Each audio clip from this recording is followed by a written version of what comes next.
Welcome to Camborico, the podcast with Pedro Martinez and Rosemarry Mel.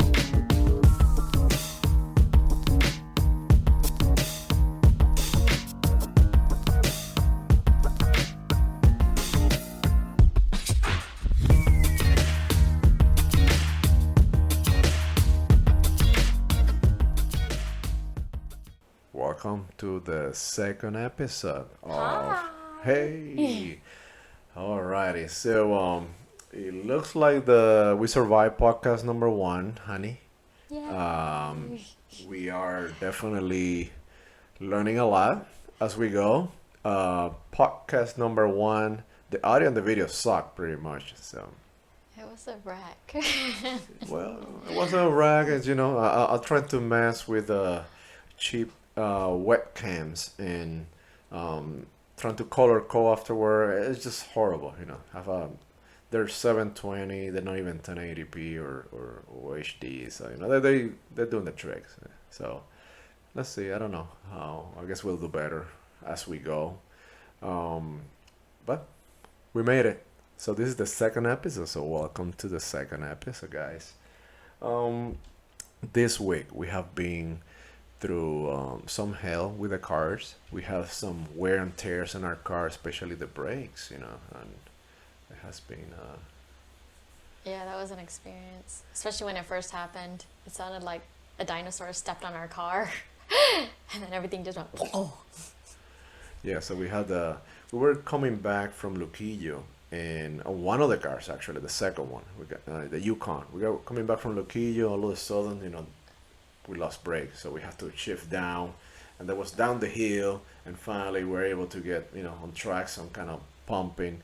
Instead of getting the towing service, we decided to tough it up. So we made it to roll with it, literally. We made it to the mechanic shop, which is good. And 2 days earlier, we had the Nissan Armada also making some dinosaur noises, and those were also the brakes. Which luckily happened right in front of our house, right in the driveway. So we were coming down, it was like clunk, clunk, bong. That's how it sounded like. How was it? Clunk, clunk, bong. Wow. Yeah, that's how it is. That's a new surround system here. Clunk, clunk, pound. So. All right. So yesterday I posted a picture on Instagram of one of the local snakes. They call the Puerto Rican boa. And I guess next to the beer can, they love Medalla Light. That was pretty good. I don't know if you saw that No, I saw the picture coming in. picture. Yeah, so it was pretty good. That was really cute. So there are two native species here in Puerto Rico, plus another 10 to 15 that have been introduced. So we have Dr. Alberto Puente Rolon. He's one of the guys that are keeping track of those. We have a lot of friends that are biologists and work in the rainforest, so they understand, you know, all about animals. So if we have any questions about the animals around the house, we take a picture, video, or call them, and they tell us all about it. So. I know, which is so convenient, especially with birds. Well, yeah. Well, the snakes, you know, they eat rodents. They eat, you know, I stuff know. I think around. we have like a good family of little snakes here. They're so adorable. Every now and then, like one will go in the house, like following a cricket or something. They're so tiny and small. We didn't have small snakes in Virginia, at least the area that we were in. So, No, I don't remember seeing many snakes. But I do remember here when I was picking up parcha underneath a mango tree. passion fruit, yeah, parcha. Oh, passion fruit. Yeah. Underneath a mango tree, there was this, it looked like a boa. It was like speckled green and dark green, and it was like huge. It was in a ball, but it looked like it would have been like this. Are you sure it was that big, or?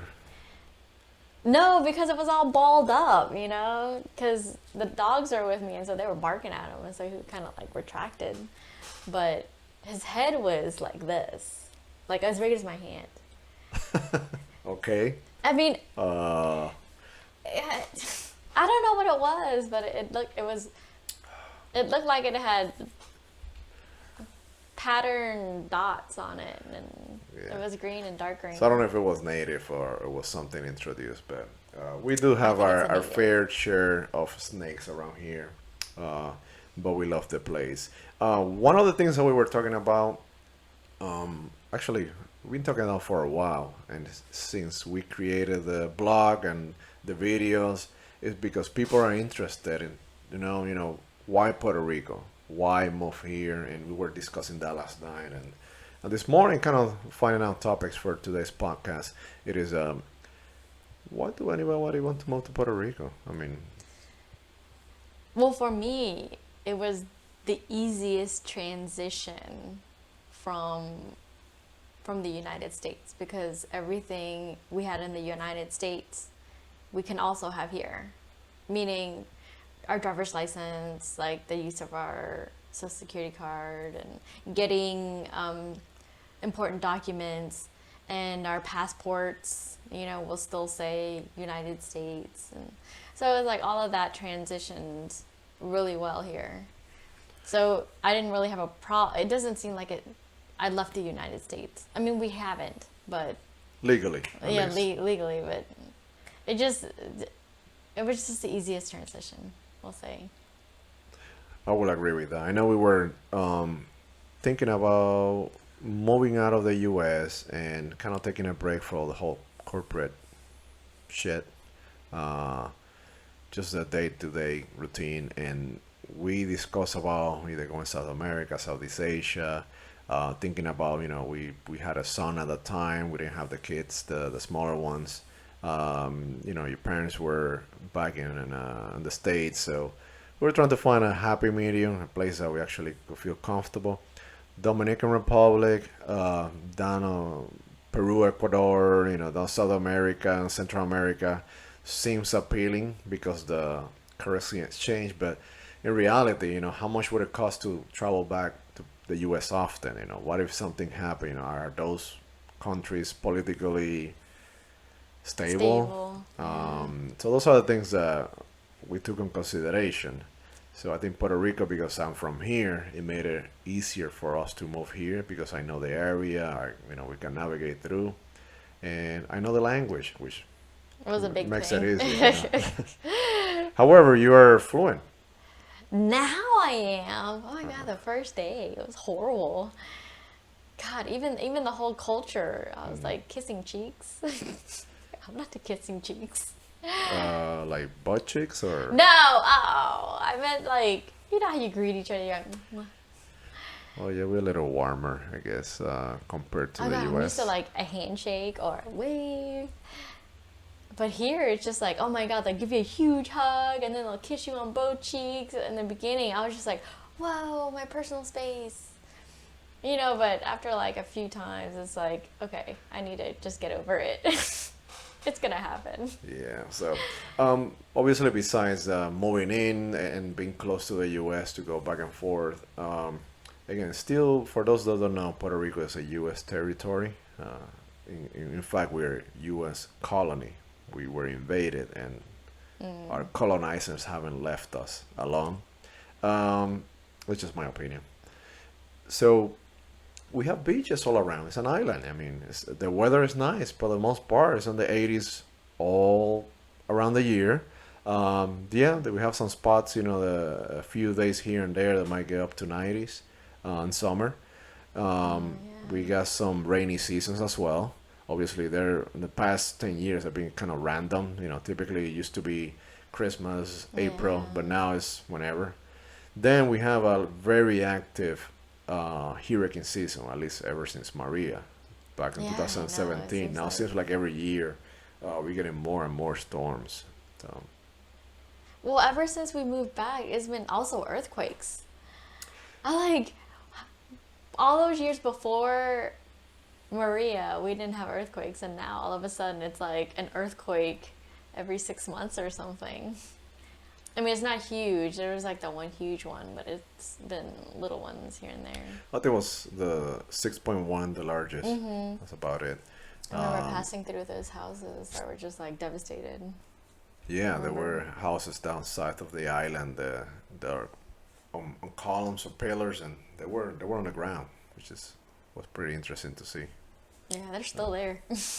They still do that. So yeah, the people is great here for the most part. I mean, people outside of their work environment, they're great. I mean, Oh to yeah, they're so friendly. they're friendly, they're social. However, people in their work environment, they don't seem to take their work seriously, or they just don't give a shit for the most part because customer service sucks here. I don't know. No, I have to agree. There was, I mean, that's why we don't even go out as often. And even if we do go out, it's more just for having a beer here and there. But for a sit down restaurant, uh, or anything, even going to the grocery store or going to a clothing store to buy some shirts, it's always a pain. And if you need help, oh, for God's sakes, you can't ask an employee. They'll just roll their eyes and look at you like you're bothering them. It's one of those. Yeah, I mean that's for the most part. Not everybody's like that, but compared to the U.S., you can see the big difference in the attitude of serving the customer. Where here is almost like you, they're doing you a favor by you showing up at their place and spend your money on their place. So it is. A few times though, I don't look Puerto Rican at all, but I speak Spanish very well and I understand Spanish. But for some reason, I'm talking Spanish. They're looking at me trying to speak English. And I'm like, I understand what you're saying. They're like, okay, I try to speak English. I'm just like, okay, you do you. Could it be the accent? I don't know. I don't know. I just feel like sometimes they feel like I need to speak English because she doesn't look Spanish or Puerto Rican at all. I'm sitting there speaking Spanish to them, and they're like, you need a translator? Like, okay. What do you look like? Filipino? I look Cambodian. You do look Cambodian. So yeah, the customer service not only in places like restaurants or stores, but even doctor's office. I mean, Oh yeah, the doctor's office. That's an adventure, a whole day adventure for one appointment. So say you schedule an appointment at 8 o'clock in the morning, and they have you down and you confirmed it. It's 8 o'clock in the morning, correct? And they're like, yes, 8 o'clock. Show up at 8 o'clock.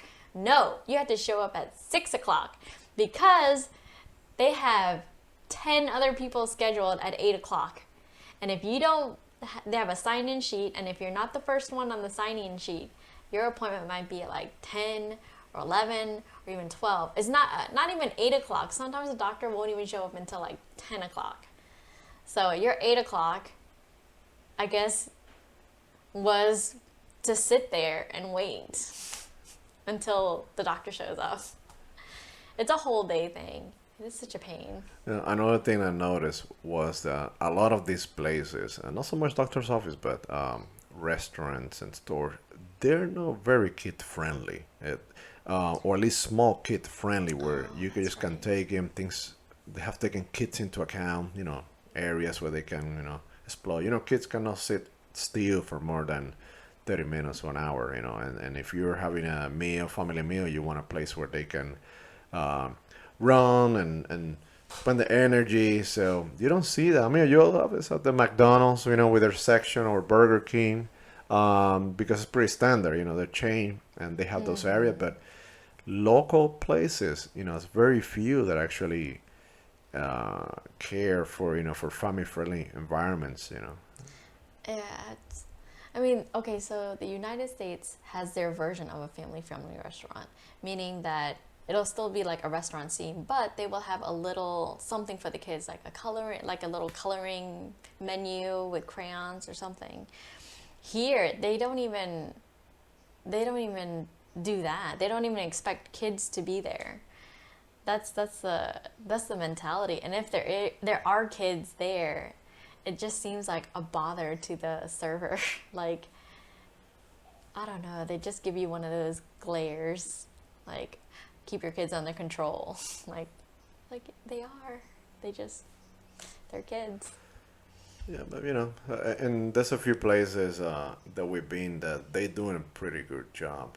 At least on this side of the island, the east side, which is a hamburguito, which is very just tolerant. They just have some toys laying around. However, the only part of that place has like glasses and metals I and things know. that your kids can get hurt to. So it's not. I guess I would call it kids tolerant versus kid friendly. Yeah, they're more Then there's a tolerant. hacienda, and I can't think of a name. Hacienda something is on Ceiba, where they actually have an entire playing ground, entire area just for Oh, kids. that's It's huge. right. That actually I like that one the most. And Uh-huh. the food is actually pretty decent and the customer service is like very nice. Right, but it's one of the few places that only opens on the weekends, and we haven't been there in a while. No, we haven't. Well, because of Yeah, what's the been going pandemic, on. obviously, things a little off here. But the view, because it's high up, the view is actually very like you could see everything because it's so high up. So the view is spectacular. Yes, definitely to the beach and to the mountains and everything. So it's a nice place. Um, One thing that we experience and we use a lot is the colmado.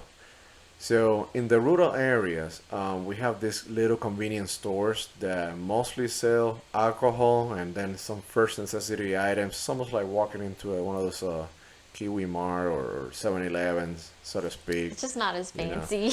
yeah, it's very rural, but the way it works is, you just get there and buy. However, you can pretty much purchase now but pay later. They have this fiao. That's what we call it. When you take something fiao, is they have a notebook and they write things down, and whenever the check comes in, at the end of the week or at the end of the month, you pay for whatever it is. So Yeah, that it's was like pretty a neat, actually. it's a tat. I know they did it way back in the day in the United States. Because I remember seeing in old movies where at like the corner store, they'll have everything on a tab, and then you pay everything at the beginning of the month. And I thought that was really really neat, really actually, because it's like I haven't seen it before except for in movies. I was like, oh, they really do that? Wow, they trust people to do that? Yeah. So I mean, it's a good thing and a bad thing. The good thing is, the convenience of it, where you're just driving around, and you just pass by, you stop really quick, grab whatever you need, and keep going, write it down. But then, yeah, you might keep going and going, or pay beers, or one thing is like, if you go with intention of drinking one or two beers at a Comado, it will never happen. The only way it will happen if you grab that one or two beers and leave. Yeah. Otherwise, you end up paying the round for everybody, and then we all have to take turns. So if there are 8 people, you cannot leave until all 8 have paid their round, because first of all, you have to wait for your turn. Second, if you leave before, they take offense. Yeah. Because that So, means that you didn't put in your fair share into the group conversation. but not even drinking. I mean, let's say you're the one that actually paid the round now. If you don't stay and share with them and everything, they take offense too. Oh, to sit there and chat and talk. Oh, I get it. Well, I'm usually just behind Pedro drinking. He's the one that's doing all the socializing. I'm just there as Yeah, a and it's just observer. talking and talking and then drinking and talking. Before you know it, you get up and it's like 2 6 packs of beer have been drank. Before you know it, just a matter of couple hours. It's crazy. Well, I always thought the Colmado was a great social environment for the community. So we live up in the mountains, and it's a very, I guess, everybody and you know what goes around and you know what's going on. But the central location where everybody meets right after work or doing whatever or passing by is the Colmado. So you get to know your neighbors and you get to know them well. So then you get to know other things like, oh, you know what, you're a mechanic. Oh, you know what, you're this. I could help you out with this. Or, it's kind of like that camaraderie that, that you get that you don't get anywhere, like at the gas station down the street. You don't get that. At a Colmado, you get that. You get to know the owner of the Colmado too. And actually, Well, we're good obviously, because friends. if you're You're buying rounds if there. you're You're buying there. around, if you have a tap, he better Yeah. know you. At least know where you live in case he needs to get his money. You don't go pay for it. Like I consider owner of Commando down here as a very good friend. Yeah. Because we do go down there mainly to just sit and chat with him. He's like the central person. Of course, he's like, Pedro's here. That means everybody's gonna come. Yeah, I mean, we tend to pull a lot of people. It just, we just We're talking just social people. and social and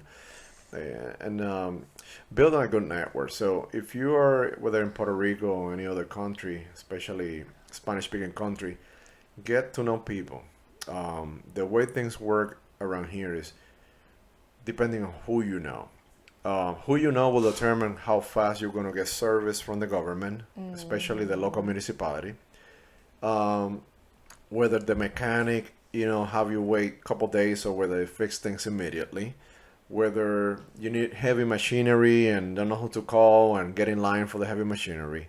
Whether, it's just anything, If you have an area where we don't have really neighbors next door, but, it's a little farther away, we know we can call anybody in the middle of the night and they will show up, for security reasons. Yeah. So, That's really nice. yeah, so it is different. Alrighty, so we are gonna try to keep this episode short. I think we went up to 53, 54 minutes last time. We intended to be 15 minutes. So this is the podcast for today. Please, if you have any questions, comments, in regards to the podcast, in regards to moving to Puerto Rico, in regards to shipping containers, which I think we're going to be talking some of that down the road. Please shoot us in the comment section, the questions and comments under this video. We have been sponsored today by Your Damn Pocket because we still don't have sponsor, and the idea of having sponsorship is just so we can keep coming and putting videos out, but we want to ensure that we're bringing information. For us, it's fun. I mean, this is a hobby. We enjoy sharing, how we live off the grid in a shipping container on the island. It's a beautiful island. If you haven't been in Puerto Rico, please make an effort after this pandemic to come visit us. It's definitely great. You're gonna enjoy it. You might move into Puerto Rico. Who knows? I went on vacation twice before I made that decision. Like, I think I could do something here. I could move here. I could live here. Other than nails? It's a stereotype of Asians that we do nails, but yes, I did consider it. All right. So this is for today. Please remember, if you like the video, give the thumbs up. Don't forget to subscribe if you haven't done so, and hit that little bell icon so you get notified next time we upload a video. And the best way you can support us by sharing this video with your friends. If you watch this on YouTube, share the link on Twitter, Instagram, Facebook, anywhere. So we can get more popular, so we can get more folks coming in, more questions and comments are coming in, and we can share that with you. Until then, we'll see ya.